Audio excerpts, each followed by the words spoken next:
Halo teman-teman, ketemu lagi di channel kami Investasi Kesehatan. Kali ini kita akan membahas tentang feedback vaginal birth after cesarean, atau kalau di bahasa Indonesia kan adalah persalinan spontan setelah pernah melahirkan dengan sesar. Simak terus sampai selesai, jangan di skip. Salam sehat sampai tua. Hai teman-teman semua, ketemu lagi di channel Investasi Kesehatan. Sebelum kita mulai pembahasannya, jangan lupa untuk subscribe ya, supaya kami tambah semangat untuk membuat video-video selanjutnya yang penuh ilmu dan mudah-mudahan bermanfaat bagi orang banyak.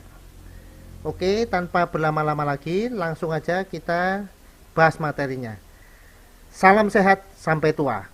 Cekidot. Halo teman-teman, jadi kali ini kita akan membahas tentang feedback vaginal birth after cesarean, jadi melahirkan spontan setelah pernah melahirkan dengan sesar.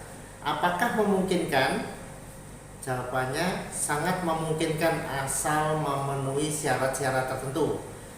Jadi pada video-video kami yang dahulu saya sudah pernah bilang bahwa ketika orang pernah sesar, kemudian jarak antar sesarnya itu lebih dari 1 tahun, yang dimaksud ini adalah jarak antara sesar dengan mulainya kehamilan lebih dari 1 tahun, maka pasien itu bisa dicoba melahirkan dengan spontan.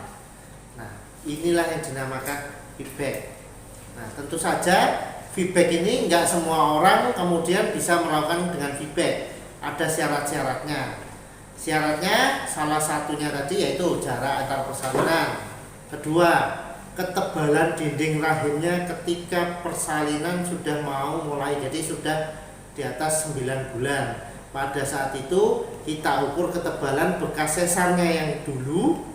Kalau dia memenuhi syarat ketebalannya, maka boleh dicoba untuk persalinan dengan spontan. Ketiga, berat badan janinnya pada saat mau melahirkan diperkirakan, namanya diperkirakan pasti ada melesetnya ya, tetapi diperkirakan lebih dari 3,5, maka sebaiknya tidak melahirkan dengan spontan. Yang berikutnya adalah kesiapan pasien itu sendiri. Jadi secara psikologis pasiennya harus siap bahwa dia akan melahirkan dengan spontan.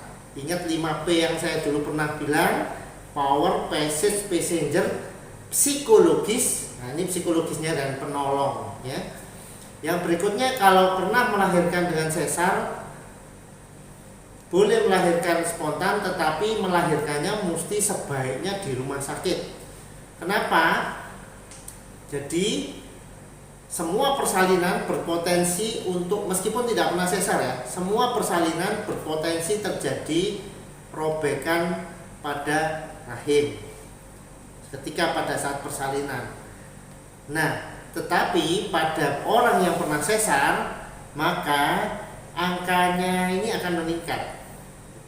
Kalau sesar sekali jadi 6%, kalau sesarnya sudah 2 kali, risikonya jadi 11%. Nah, susahnya adalah kalau pada pasien yang tidak pernah sesar, robek pada rahimnya itu mempunyai gejala tertentu, terutama nyeri. Nah, kalau pada orang yang pernah sesar, robeknya dia tanpa rasa nyeri, maka biasanya kita sebut dengan silent rupture. Jadi silent adalah tanpa gejala, tetapi terjadi robekan pada rahimnya itu. Nah, kalau sudah memenuhi persyaratan ini, ditambah persyaratan-persyaratan umum pada umumnya ya, seperti misalnya harus posisinya kepala yang di bawah, nggak boleh melintang, nggak boleh sungsang. Kemudian persyaratan-persyaratan pada umumnya, jadi tidak ada penyulit-penyulit yang lain, misalnya tekanan darah tinggi dan yang lain-lainnya, maka kita boleh melakukan feedback ini ya. Jadi kira-kira seperti itu untuk masalah feedback.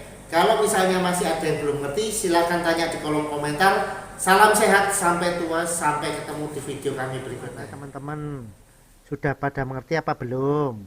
Nah, kalau udah pada ngerti, jangan lupa untuk di like ya, dan share link ini ke sebanyak mungkin media sosial, supaya makin banyak orang yang mendapatkan manfaat dari menonton video ini. Nah, Bagi yang belum ngerti atau ada pertanyaan, silahkan tulis pertanyaan dan komen Anda di kolom komentar. Oke, salam sehat, sampai tua.